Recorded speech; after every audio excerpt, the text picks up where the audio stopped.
थकावट के हवाले से ये जो पहलू है, हम सिर्फ हमारा माइंडसेट है हमारे अवाम का कि सिर्फ काम करने से थकावट होती है, उसके अलावा थकावट का जो ताल्लुक है वो हमारी नफ्सियात के साथ है, क्या ये सच है और किस हद तक ये नफ्सियात के साथ लिंक करती है? देखिए जी, जो ज्यादातर थकावट होती है उसका ज्यादातर बल्कि एक बहुत बड़ा हिस्सा उसका जो ताल्लुक है वो हमारे जहन से है। आमतौर पे थकावट को हम दो तरह से कैटेगराइज करते हैं। जैसे इंसान का जिस्म है, एक नॉर्मल ह्यूमन बॉडी है, फिजियोलॉजी है, तो होता असल में ऐसे है कि जब हम काम करते रहते हैं तो हमारी बॉडी में कुछ हार्मोन्स, कुछ केमिकल रिलीज होते हैं। अब जिसकी वजह से हम थकावट महसूस करते हैं, हमारी बॉडी को उस वक्त आराम की जरूरत होती है। ये तो एक नॉर्मल सा प्रोसेस है कि फर्ज करें एक शख्स है और उसने आम तौर पे कोई दिन में कोई 12-14 घंटे या इससे कुछ ज्यादा काम किया, तो उसके बाद एक थकावट होना, एनर्जी का लो होना, ये नॉर्मल चीज है। और उसमें फिर हम ऐसा करते हैं कि आमतौर पे कोई तकरीबन कोई 6 से 9 घंटे की नींद चाहिए होती है हमें। हर शख्स का अपना अपना मुख्तलिफ एक नींद का स्पैन है। एक तो ये थकावट है जो नॉर्मल लाइफ में हमें होती है और बिल्कुल एक नॉर्मल है, आराम करते हैं हम, उससे थकावट खत्म हो जाती है। अब जो दूसरी थकावट जिसका आपने जिक्र किया कि काम भी नहीं इतना किया या कुछ किया भी नहीं या अभी अभी आराम करके हटे हैं लेकिन फिर भी थके थके हैं, कुछ करने को दिल नहीं चाह रहा, एनर्जी लो है, प्रोक्रेस्टिनेशन हो रही है, अच्छा अभी करता हूं, कल करता हूं, परसों करता हूं, कोई काम करने को दिल नहीं कर रहा। सोचते जाते हैं हम कि ये करेंगे, ऐसा करेंगे, वैसा करेंगे, लेकिन काम हो नहीं पाता, जिस्म में वो एनर्जी नहीं रहती। हालांकि ऐसी कंडीशन में भी कि जब अभी आप आराम करके अभी लेट्स सपोज कि आप नींद से जागे, अच्छा इस तरह की जो थकावट है इसका ताल्लुक हमारे जहन से होता है। आमतौर पे इस तरह की थकावट का एक ताल्लुक ये भी है कि किसी को कोई क्रॉनिक इलनेस है, कोई डायबिटीज का मसला है या इस तरह से कोई हार्ट का इशू है या कोई क्रॉनिक किस्म के मसले हैं, लेकिन इस वजह से इस तरह की थकावट बहुत कम होती है। अगर होती भी है तो वो मेडिसिन से हम उसको ट्रीट कर लेते हैं। इसका जो ज्यादातर हिस्सा है कि काम भी नहीं किया लेकिन हर वक्त थके थके महसूस कर रहे हैं, एनर्जी लो है, उसका ज्यादातर जो रोल है वो आपके दिमाग का रोल है। आमतौर पर अक्सर ऐसा होता है कि जब हम स्ट्रेस में होते हैं या हमें कोई जज्बाती किस्म के कोई मसले वगैरह होते हैं तो हमारी जो एनर्जी है, जो बॉडी की एनर्जी है, वो सारी की सारी स्ट्रेस से, डिप्रेशन से या इस तरह के किसी भी ओवर थिंकिंग की जो सिम्टम्स हैं उससे लड़ने में गुजर जाती है। हम बहुत ज्यादा एंशियस बाज़ हो जाते हैं। उसकी वजह से होता ये है कि मेंटल फैक्टर की वजह से, माइंड में जो हमारे फैक्टर्स हैं उसकी वजह से हम हर वक्त थके थके रहते हैं और कुछ करने को हमारा दिल नहीं चाहता। एक बात यहां पे आप अंडरस्टैंड हमें करनी चाहिए कि जो एनर्जी है हमारी, जो हम कहते हैं कि जिससे हम काम करते हैं, फ्रेश रहते हैं, वो आमतौर पे दो तरह की होती है।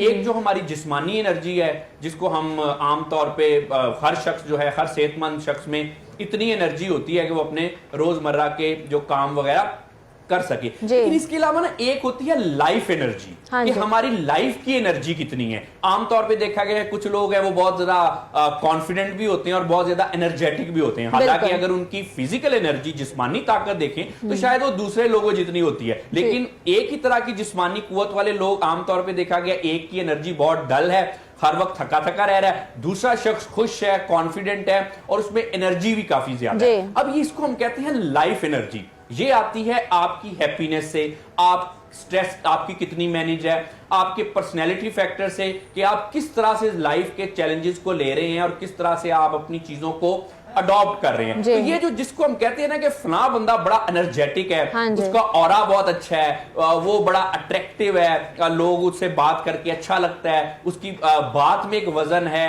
और उसको देख के हमें पॉजिटिव एनर्जी मिलती है, या जैसे हम कहते हैं कि किसी को देख के पॉजिटिव वाइब्स मिलती हैं। तो ये जो सारी की सारी एनर्जी है इसका ताल्लुक हमारी लाइफ एनर्जी से है, यानी कि हमारे जहन की एनर्जी से। अब जिन लोगों में तो ये होती है वो आमतौर पे एनर्जेटिक रहते हैं, भाग भाग के अपने काम करते हैं, खुश रहते हैं, बड़े सोशली एक्टिव होते हैं, अपने टास्क को अकम्प्लिश करते हैं और गर्ज के वो अपनी लाइफ में ठीक ठाक तरीके से सरवाइव भी कर रहे होते हैं, बल्कि प्रोग्रेस कर रहे होते हैं, तरक्की कर रहे होते हैं। तो ज्यादातर जो थकावट का हमारा ताल्लुक है वो सिर्फ और सिर्फ हमारे जहन से है, हमारी स्ट्रेस से, हमारे जज्बाती मसले से और फिर उसके बाद हमारी पर्सनैलिटी फैक्टर। जी। एक मसला आपको अगर सामने आ गया है, लेट सपोज के एक हाइपोथेटिकल सिचुएशन में आप समझ लें कि कोई टॉक्सिक इन्वायरमेंट में आप चले गए हैं, किसी टॉक्सिक बंदे से आपका आमना सामना हो गया है, तो क्या करते हैं कि जो अगर आपकी पहले ही मेंटेलिटी या माइंडसेट ऐसी होगी तो जो टॉक्सिक एनर्जी है वो आपको डाउन कर देगी।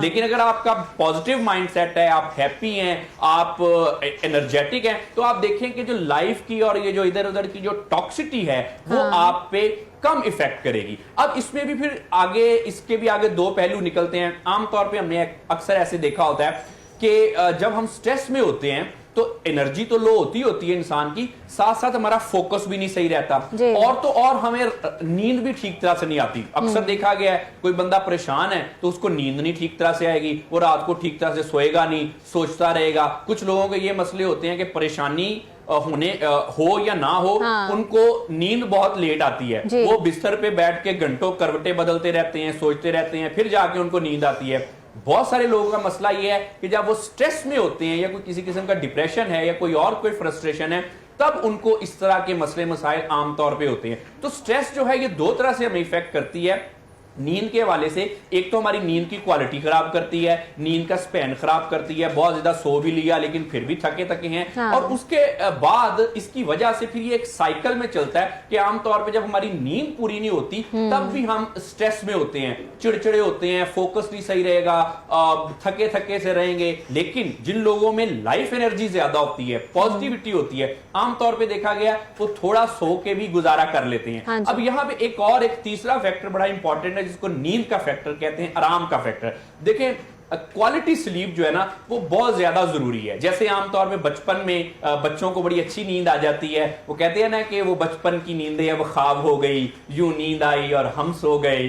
तो आजकल ऐसी नींदें बहरहाल हमें जवानी में ऐसी नींदें नहीं मिलती। लेकिन अगर एक पुरसुकून और एक मुकम्मल नींद जो है ये सबसे बड़ी आपकी एक दवाई है, ये बड़ी अच्छी मेडिसिन है।